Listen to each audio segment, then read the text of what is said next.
Hi, Statesman Nation. You are inside the playbook. This week's guest will be Bibi Jaquez of the women's volleyball team, as well as her head coach, Alicia Cleaver. But before we get to them later on in the show, we're going to sit down with my awesome GAs, Jared Goodman and Justin Burtis, as we preview or recap last week's games.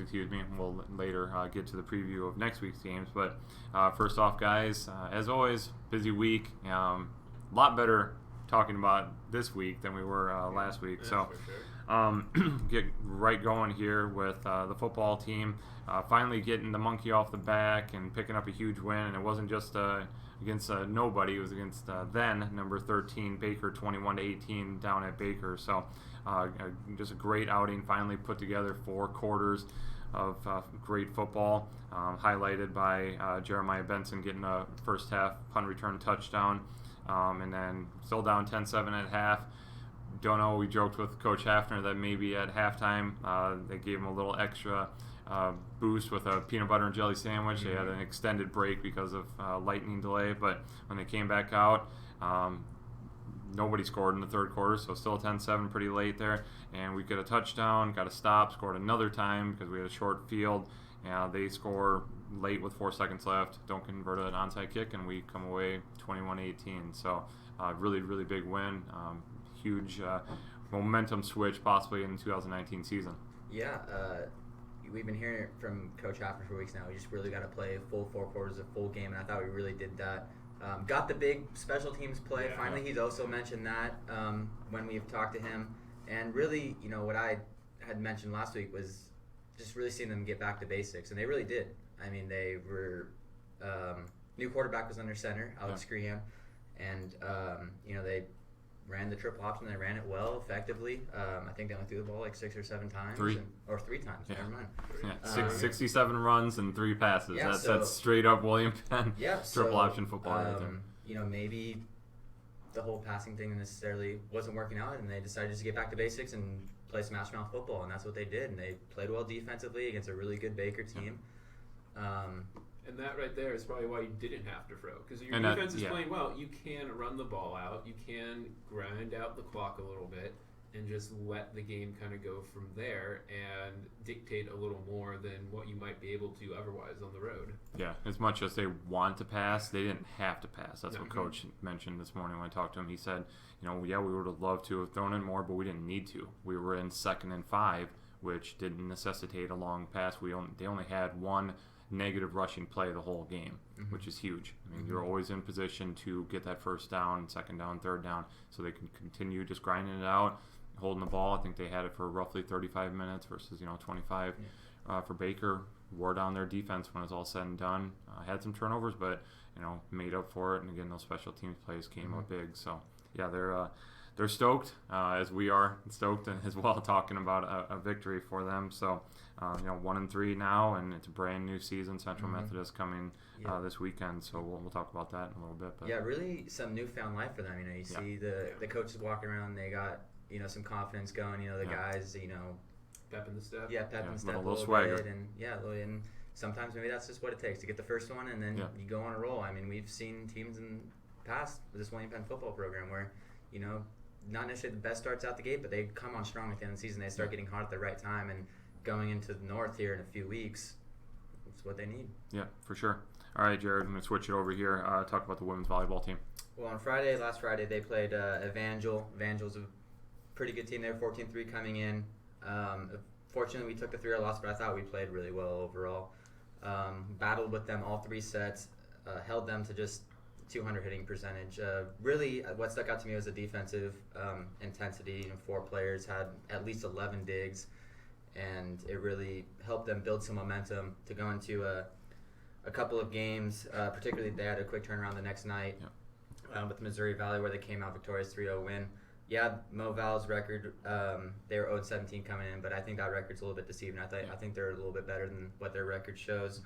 And they played us well in a couple of sets, but we did what we had to and took care of business there. Libby Zorn had a bounce-back game. She led the way with 14 kills. Didn't play particularly well on Friday night, but she had once again had a bounce-back performance and was big for the Statesmen. Yeah, once again, the defense played well, and I think that's something that, something that it's going to be a constant the rest of the year. And, if they can have the defensive outing like they had in those 2 games, I think they'll be just fine. Yeah, another situation of getting the monkey off the back there, just getting that first conference win, getting back to the winning ways, all of that. And then I think that definitely led into a strong performance down at Graceland on Tuesday. I talked about that one again, too. Yeah, Graceland, they went down and took care of business. Kind of not really struggled there in recent years, but haven't necessarily found a way to get wins there. Went down there, took a 3-0 win. The offense shared the ball well. I really thought there was kills coming from all over the place. They hit 271 as a team. BB Arquez, who we'll talk to here later, led the team with 8 kills. The defense just continued to play well. They held Graceland to a .017 hit percentage, and they played well, particularly off the block with Dan and Corinne. I mean, they were getting a lot of touches on balls, as Coach Cleaver had told me, and just a real complete game on both sides in that Graceland game. Yeah, definitely. No, a great win going down there, beating teams that you got to beat, and that's the name of the game right now. I mean, it's not. Fortunately, you're not going to face the Central Methodists and the Grandviews every night. You're going to get the Gracelands, not taking anything away from them, but the Gracelands and the Missouri Valleys, and you got to beat those teams when you get the opportunity. So they got it done. We saw Graceland coming in, or at least I did when we had the saw them at the tournament. Classic, and so maybe that seeing them before, you kind of got a little more advantage, being able to scout them a little bit because they're right there in your home court, or one of them at least. So that's at least something. Yeah, definitely. And they've got another full week coming up. Fortunately, just one match this weekend instead of a back-to-back. So we'll talk about that in a little bit. I'll take it back over here.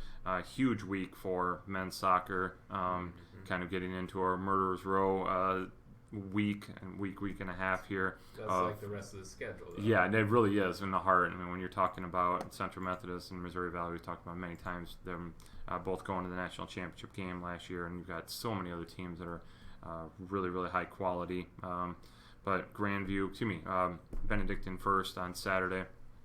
William Penn, I don't want to say squeaks out, but anytime you win against a near top 25 team, they were 26, you beat them in overtime at their place. It's huge. So 2-1 win there.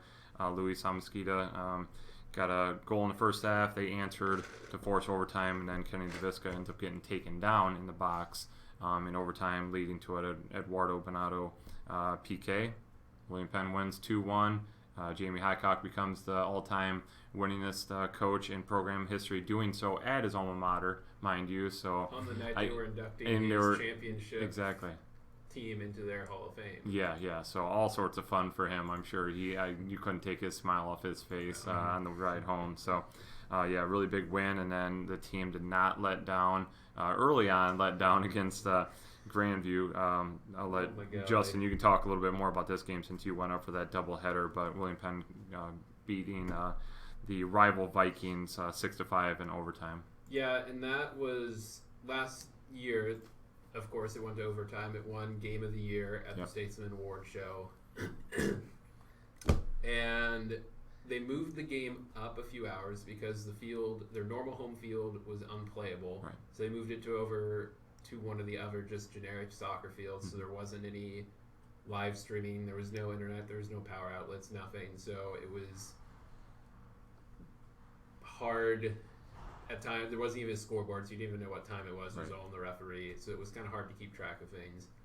I was very grateful that they let me come down with them, cover both games, and if you saw me tweeting it was all wrong or whatever, it's because I was going crazy and riding the highs and the lows right with them. It was exciting. They started out slow, and if you watch some of their game with Culver Stockton, you could tell that they were on top of it, controlling the game. Culver Stockton had a lot of possession. Yeah, they got a couple shots, but nothing where you're like, oh, that was dangerous until they gave away the penalty. This, though, it was kind of 50-50 at the beginning. Then they gave up a foul about halfway between the goal box and the halfway line. They literally just crossed it in deep to the back post, and one of the guys just jumped and headed it in. You're like, okay, that's a foul, silly goal, whatever. Then another similar play happens where they drive down, get a cross in, and they head it home past Munoz, and now you're like, well, shoot, now you're down 2-0. Yeah, like 10 minutes in. I mean, it was pretty quick. It was rough. They did get a goal back, fouled literally right above the 18-yard box. Bernardo steps up, and I'm pretty sure I got on Twitter, at least it was on the Instagram story, of him striking beautiful penalty, not a penalty shot, but a penalty kick up and over the wall into the top corner. 2-1.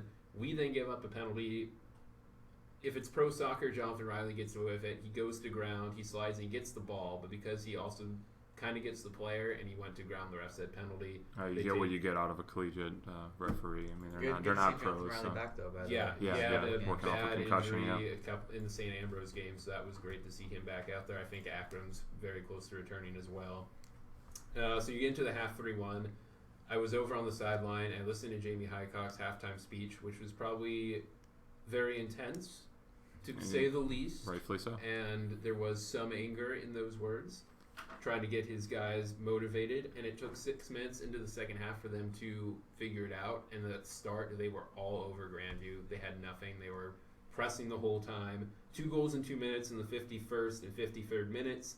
Kenzie Davitska finds a rebound, puts it in.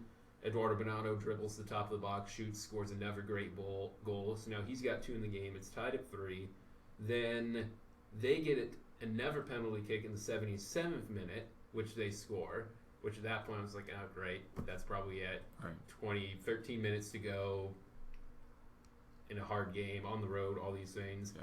But then the 85th minute, 2 goals for our side, a free kick outside the box. Musa Ndai, who had been in and out of the game a couple times as a sub, jumps above everyone, heads it home. Beautiful goal. I think that's only his first, maybe second goal of the year. It was his first. Yeah, his first goal of the season.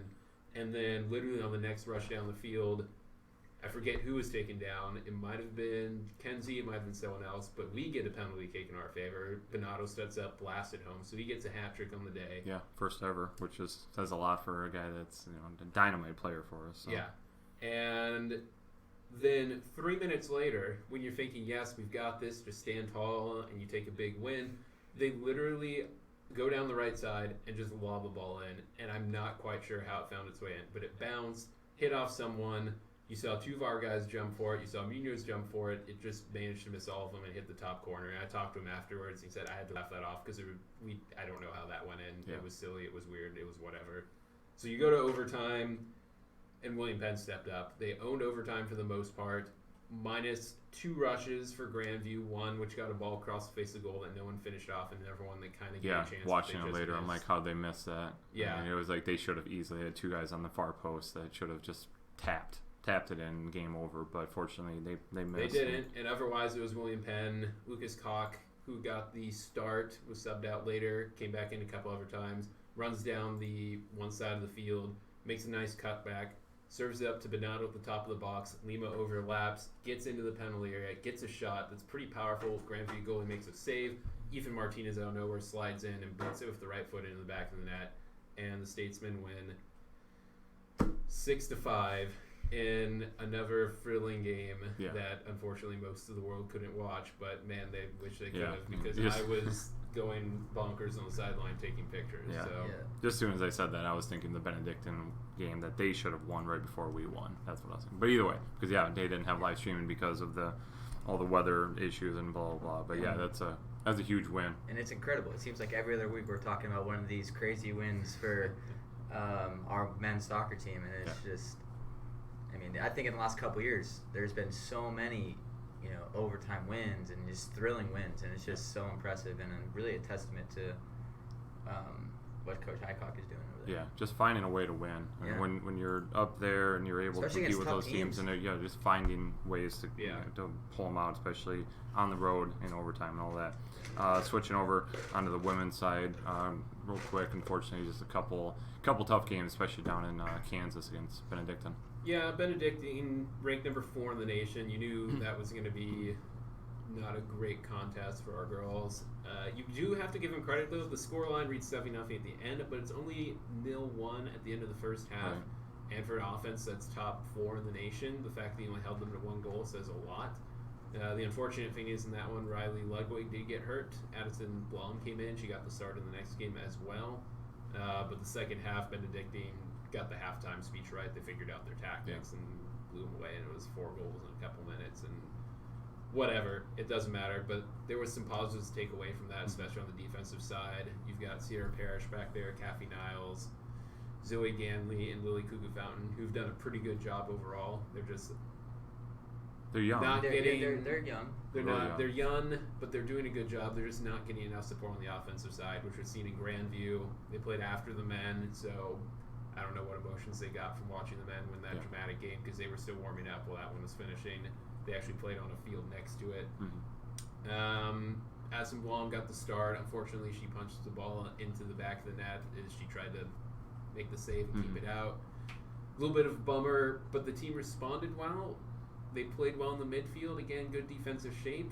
They lose 2-0 though because they had only one shot in the first half. I think 7 in the second half total, but there was no chances watching that game where he said that should have been the moment. There was only one opportunity in the second half where a ball was lying inside the 6-yard box, and 2 of our girls tried to stab at it, and they just couldn't poke it home.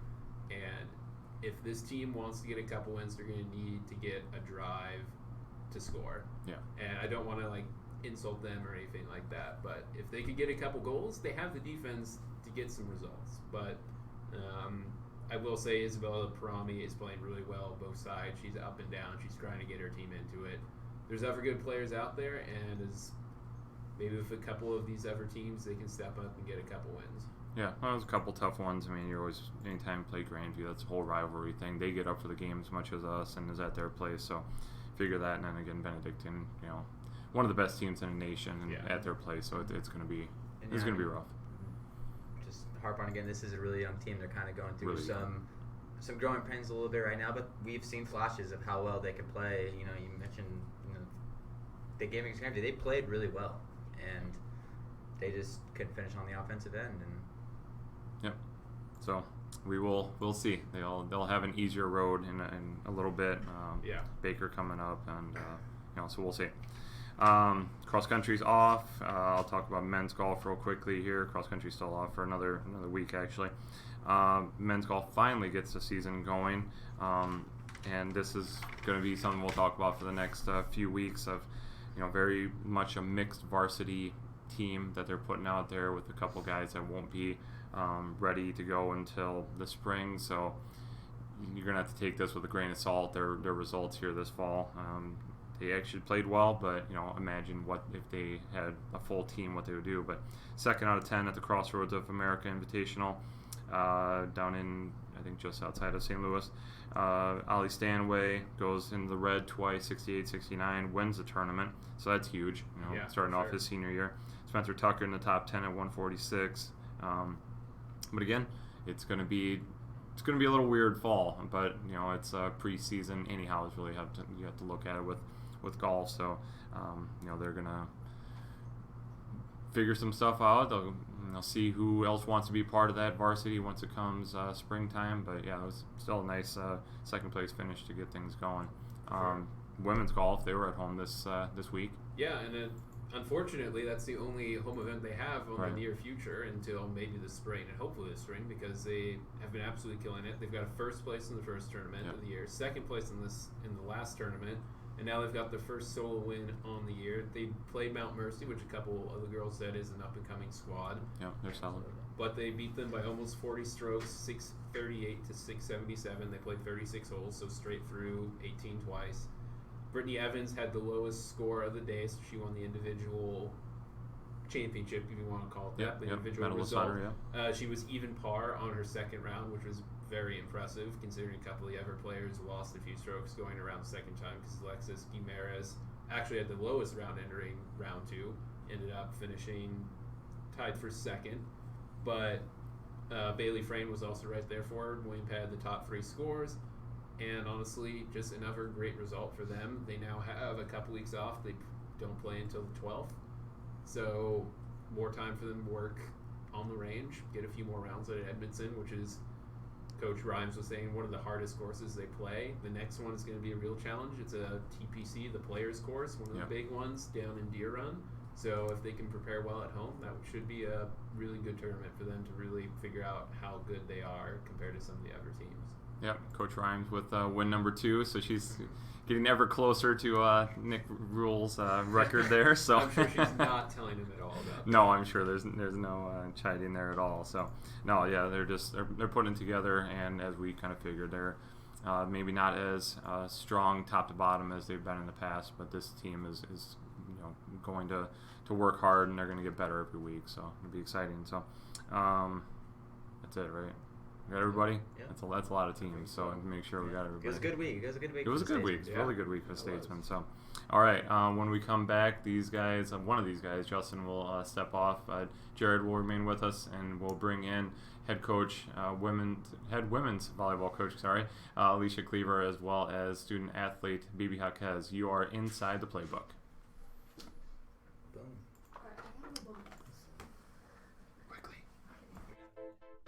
The student community at William Penn made an impression on me. It's a real statement that you can come here and be part of something real. You have the opportunity to participate in activities, to be involved, to make a difference on campus. The coaches are awesome. It's easy to play for coaches that care about you. It gets more effort out of you because you appreciate what they do. The real experiences at Penn have helped shape who I'm going to be when I graduate. I work harder because I want to be part of the conversation in class. William Penn gives me the freedom to be who I am now and the tools for who I want to be. Diversity runs deep at William Penn. Not only in the student body, which is made up of people from all over the world, but also in the diverse opportunities for hands-on learning. The equipment you get to use is legit. The experiences here will help me get a job when I graduate. I am a leader. I am a trailblazer. I'm proud to be a statesman. William Penn University. Make a statement, be a statesman.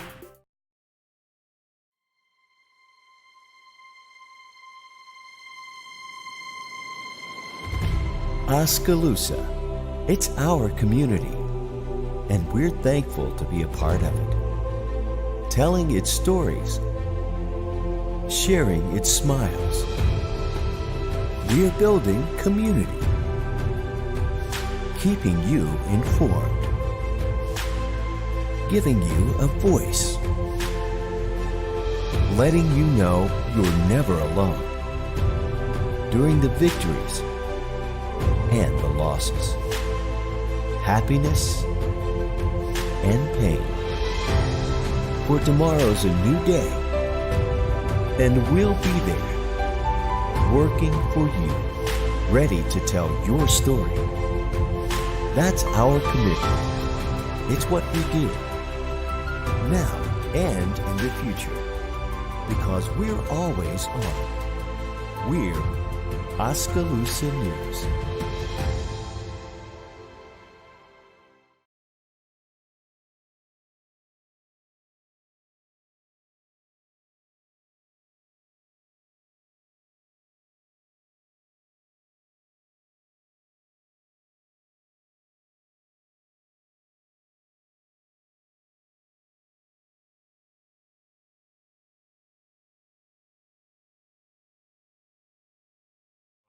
Last week, 2-1 week, taking down Missouri Valley and Graceland. Evangel, obviously a tough team, gave them a good fight though as well. So just recap last week a little bit.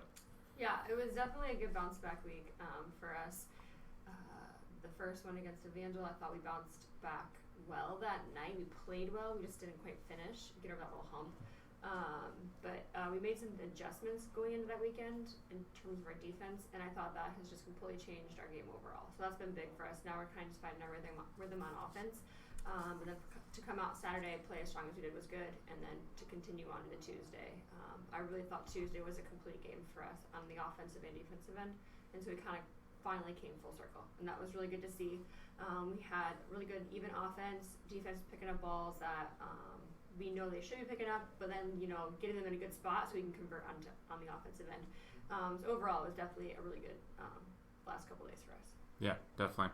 How much, having played some tougher teams already, how much did that prepare you guys for this past week, and how nice is it, I guess, to get that monkey off the back of all right, we're back to the winning ways. All right, now we can let's calm down. We're good. We got a lot of season left. it's been good. And I thought we had a pretty tough preseason schedule too, and our hopes was that would kind of get us ready for the conference play because our conference is so tough and every night's going to be a battle.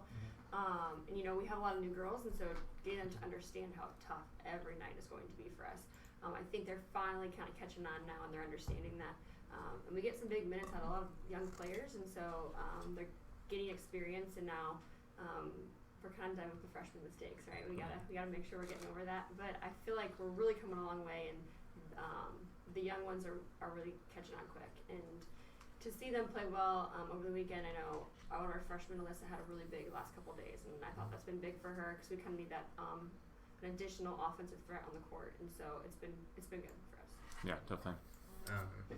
You mentioned some defensive adjustments that you'd made these last 3 games, and that's something that has been a focus for you, just talking to you. And what adjustments exactly did you make?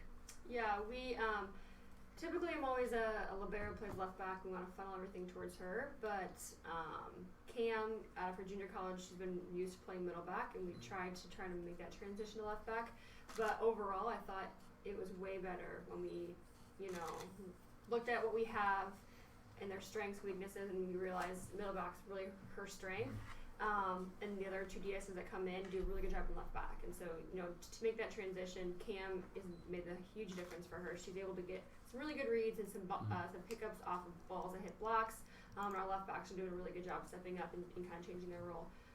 But overall, it's been a world of a difference. And I feel like we're able to get way more touches on balls and convert way more balls now that we kind of made that adjustment. Yeah, kind of getting that scrappiness back a little bit that you had mentioned, I feel like we have always kind of been a defense-oriented team, and we've been known for scrappiness, and I don't think, we kind of lost that for a couple of weeks, and we're really trying to find our way back to that kind of play.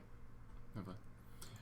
BB, she's talking about, Coach is talking about all the youngins and everything. You're an olden, as a junior, so talk about the first few weeks, especially maybe going all the way back to preseason, having a lot of new players that are definitely in the mix. It's not just we're just playing seniors and juniors, but we've got a good mix of everybody.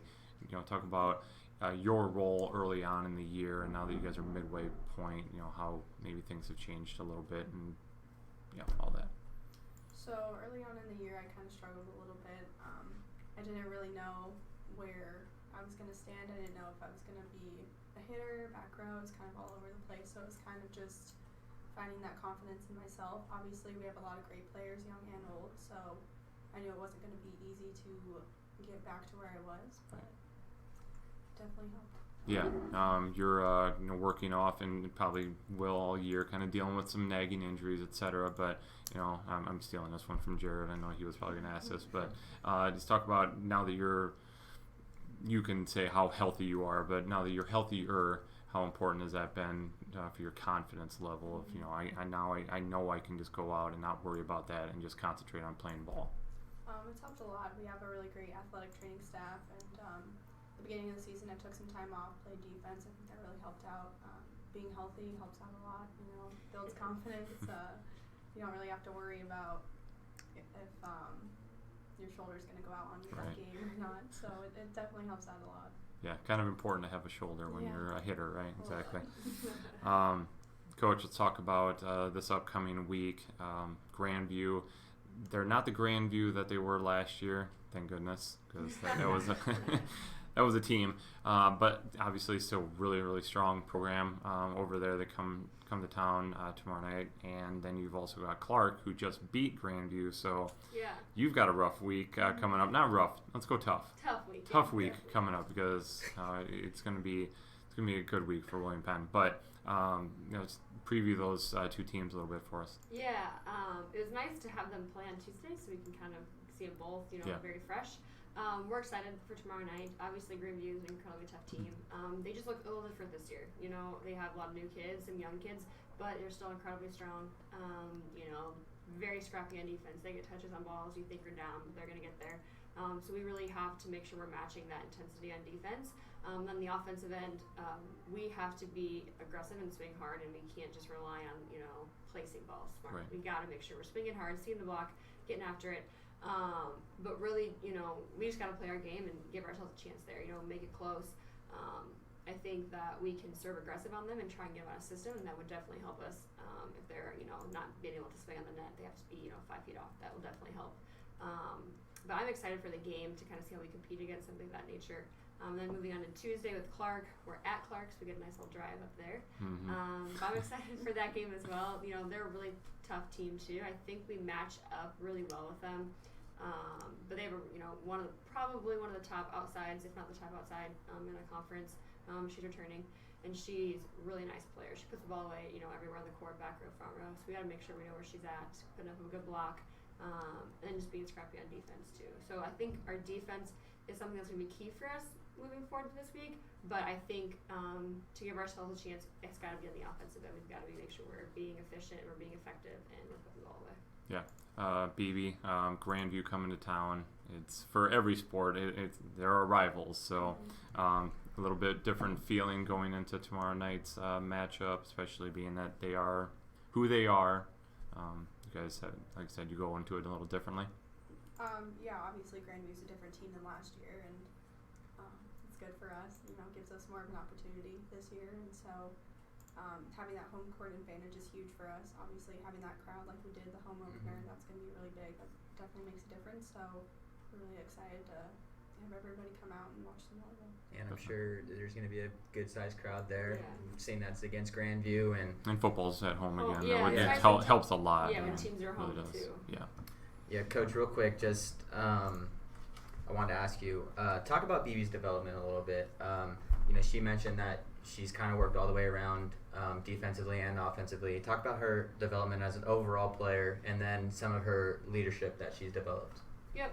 BB has worked incredibly hard, and she's so versatile and kind of that utility player, so you kind of can put her anywhere. And so that's just kind of been our thing is, where is she needed, and what are her strengths, and what can we make sure we bring out the best in her. And she's done a phenomenal job last week and a half or so playing on the outside. She's just a smart kid. We know we can trust the ball in her hands because she's gonna be smart with it, and she can swing hard, get a straight down kill, but she's also gonna be smart, use the hands, tip when she needs to, mix up her shots, and that's what we need in that position and on the outside. And so I thought she's doing a really good job, but along with that is she's still an option on the back row, if we need another passer or if we need her on defense. And so just having someone like her is big because she can do so many different things. And so it really opens the door for us offensively and defensively having her out there. But I think I've seen, a major difference in the last year, but I think a credit to her and her work ethic and how hard she works, getting extra reps, on offense and defense.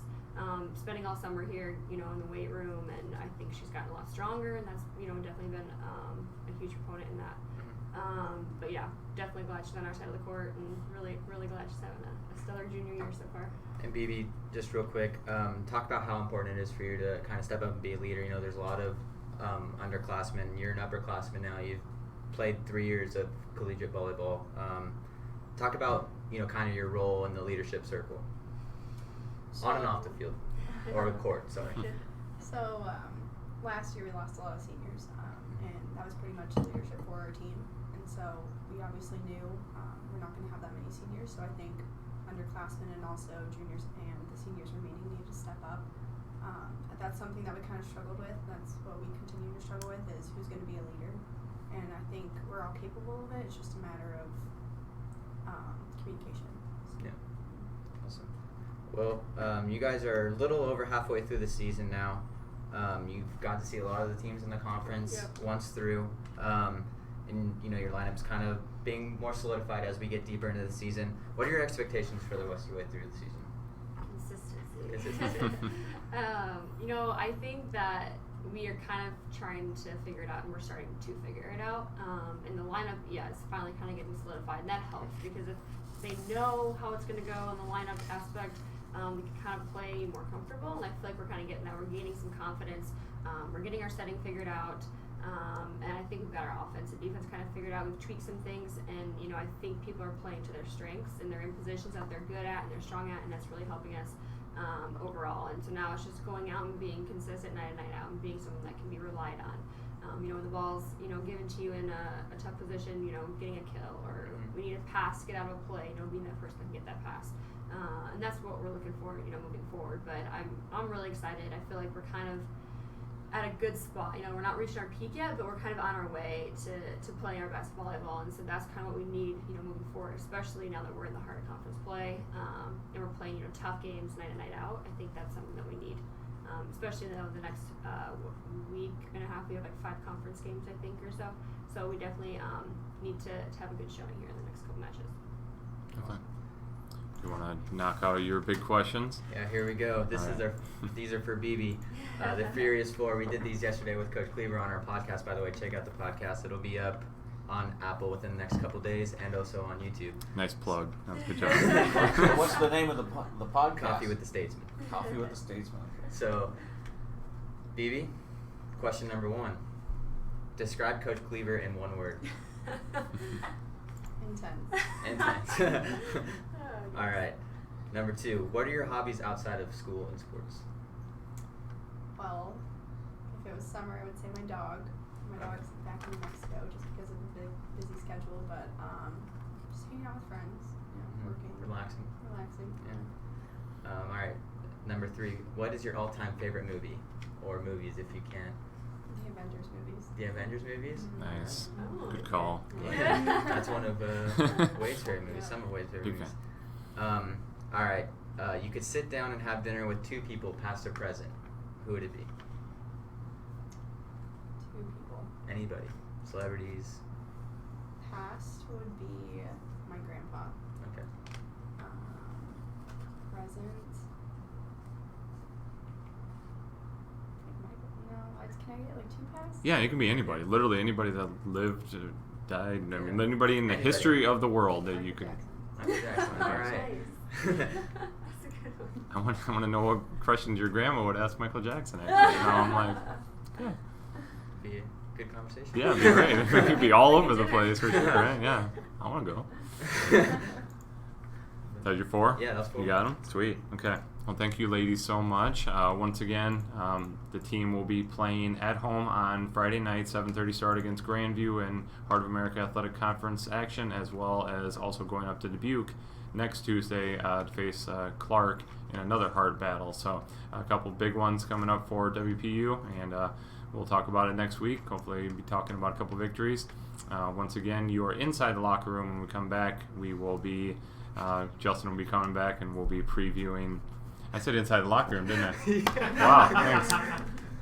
Inside the playbook. That's why we don't change the names around here. So Justin will come back and we'll preview next week's games. The student community at William Penn made an impression on me. It's a real statement that you can come here and be part of something real. You have the opportunity to participate in activities, to be involved, to make a difference on campus. The coaches are awesome. It's easy to play for coaches that care about you. It gets more effort out of you because you appreciate what they do. The real experiences at Penn have helped shape who I'm going to be when I graduate. I work harder because I want to be part of the conversation in class. William Penn gives me the freedom to be who I am now and the tools for who I want to be. Diversity runs deep at William Penn. Not only in the student body, which is made up of people from all over the world, but also in the diverse opportunities for hands-on learning. The equipment you get to use is legit. The experiences here will help me get a job when I graduate. I am a leader. I am a trailblazer. I'm proud to be a statesman. William Penn University. Make a statement, be a statesman.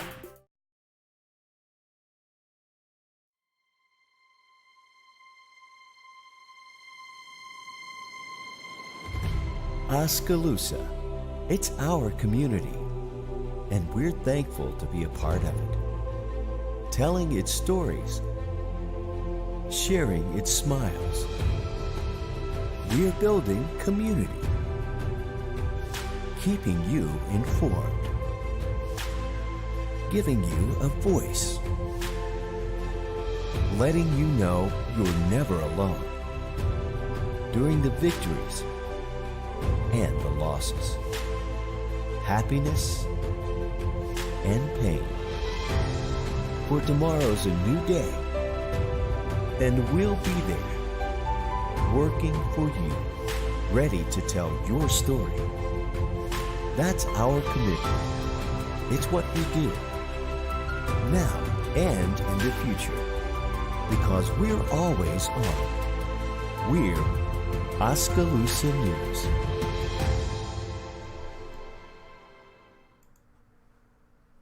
Welcome back, Statesman Nation, to Inside the Playbook. I will get this name right eventually. So we're going to preview this next week's games here, everything from football all the way down to men's golf. So I'll get right to the Gridiron boys here. William Penn taking on Central Methodist, looking for revenge from last year's 20-13. I'm going to call it an upset. It ended up not obviously being a great year for William Penn, but that may have kind of been the start to some things falling apart. But this is actually is a pretty solid Central Methodist team. They played Grandview really tough a couple weeks back, just 2-2. But William Penn's playing with a lot of confidence now after last week's win. So I look for it to be a really good game. I think this was going to be one that comes down to the fourth quarter. Hopefully in favor of William Penn when it's all said and done. But it's going to be a good one for sure. Yeah, and I think that the fact that it's a night game, it's a little different for the guys playing under the lights and playing in front of their home crowd. This game really couldn't be a more perfect time, I think, for the Statesmen. They got a lot of confidence going after last week's big win, and now they get to feel the hype of the night game. And there's the pregame concert and all that, and it's going to be a really fun atmosphere out there. And I look forward to the Statesmen kind of doing what they did last week, playing a complete game, playing well on defense, running the whole ball a whole bunch, having some success, coming up with a couple big plays, and taking home a win. Yeah, if you can stay on schedule in terms of getting good yardage on first and second down, you don't have to let, what's the new quarterback's name? Alex Crehan, sorry. I'm not always on top of football players as I should be. But second week with Crehan behind the helm, if you can stay on schedule, maybe he doesn't have to throw a lot, but maybe because Central Ephes will see the Baker game and try and play into that, maybe it opens it up for some play action, see what happens, and maybe he slings it a little more. We'll have to see. Yeah.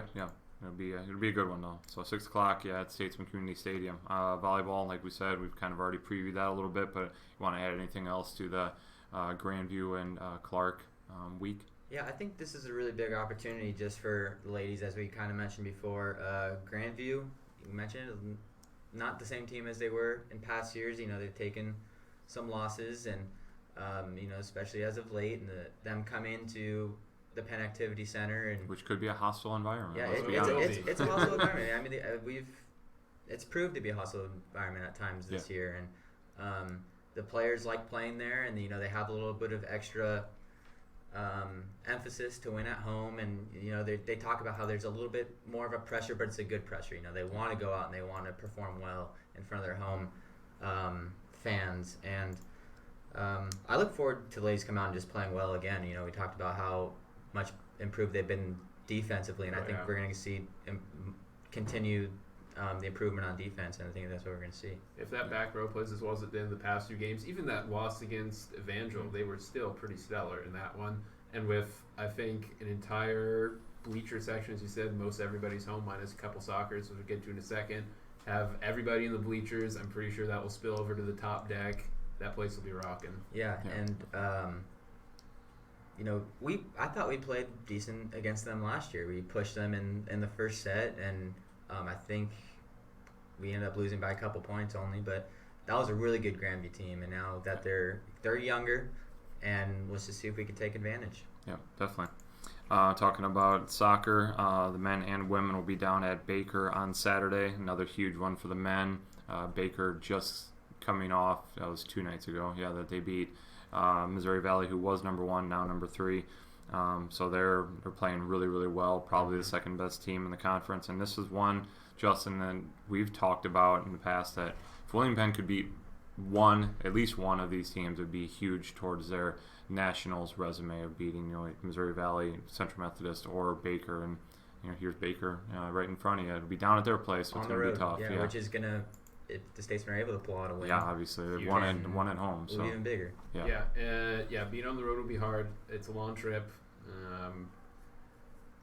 And again, Baker's playing well. If you look at the standings, they're right behind Central Methodist now. Then it's Missouri Valley. And if you knock off one of those, you're almost, as long as you can take care of everybody else, guaranteed a top 4 spot going into the Hart tournament. That will look great leading up to nationals. Missouri Valley suddenly, with a couple losses, Mid-Am took him to overtime.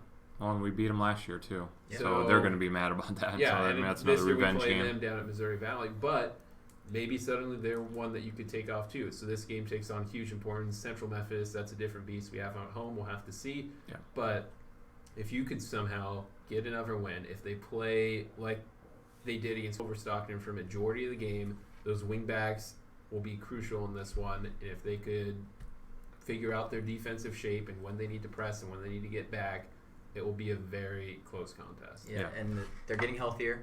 You met Jonathan Riley returned. Ackham's really close. Don't know if we'll see him this weekend or not, but and at some point they're going to get Miguel Barbosa back. Yeah. In goal, and not to take anything away from Austin Munoz. Great keeper. He's won back-to-back Player of the Week award, so he's obviously but just more great. depth. I mean, but that's going to be good for us to have another person. Yeah, and don't underestimate this team's ability to win the big game. I mean, it just seems like we're able to do that when it matters. I mean, we definitely play up to the occasion. Yeah, for sure. And then the flip side of that, Iowa Wesleyan, non-conference game on Monday. I don't want to say that's a trap game, but it's, Hannibal LaGrange was 2 weeks ago, a trap game. This is one where you just got to go out, take care of business, just win, walk away. And get up big, and then you can put in your reserves and give them a chance to play. But that's just one you can't overlook them and say, hey, because we have Central Methodist next Saturday. No, we got to take care of Iowa Wesleyan. So that's going to be a big one. It's only a men's contest, so they're going to have to prepare a little bit differently there, get a full hour, whatever they have. So that'll be a good one. Should be a win, etc. But again, you got to take care of business. So talk about the women then. Women, same thing. Going down to Baker. Baker's women aren't like their men's team, but it's still not for granted. If, again, their back line plays well and they can figure out a way to get someone outside of Caitlin Fellaini into the box to try and get some shots away, generate some scoring opportunities, there's a chance they can win. Yeah, definitely. Their defensive play is giving them a chance every game, but the games they've lost outside of Benedictine 2-1 or 2-0 or something like that probably just is more to the fact that they don't have any good opportunities. If they get those opportunities, who knows? Yeah. So look for different players to come in. Isabella Davies, Brittany Severson, Anna Matthews, other combinations. If they push Isabella Parami up the field, trying to just generate some offense. Yeah, somebody's just got to be selfish.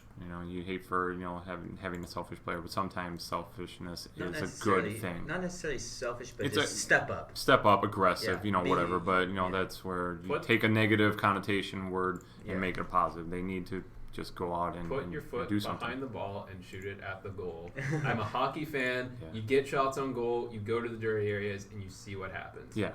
Make it messy and see if you can come up with something at the end for sure. As I mentioned, cross country still off another week, so we'll talk about them. Preview theirs next week. Then men's golf. I know you said women's golf's off. So 12th of October. Right. Yep. Men's golf, after starting late, now they're back-to-back weeks. They'll be going back down to Missouri into the Lake of the Ozarks area, playing at the Portachima Invitational, which is going to serve as a conference preview for the team because that's where conference is going to be next April. But again, it's going to be with a totally different team. So I'm not sure if Coach Tucker is going to do something interesting and bring some additional individuals down to give them experience, a chance to play down there as well, or at least see the course. Not sure how that's going to work, but either way, it'll be a good tournament facing a lot of probably conference teams there. So that'll be next Monday and Tuesday. But anything else, guys? Wrap it up. It's been a great week. Let's hope it's another good one, right? Yeah, definitely. A lot of opportunities for a lot of wins and some big wins for everybody. So, yeah, we'll see. Once again, for Jared Goodman and Justin Burtis, I am Wade Steinloggy. You are inside the playbook. Until next time, go Statesman. Go Statesman.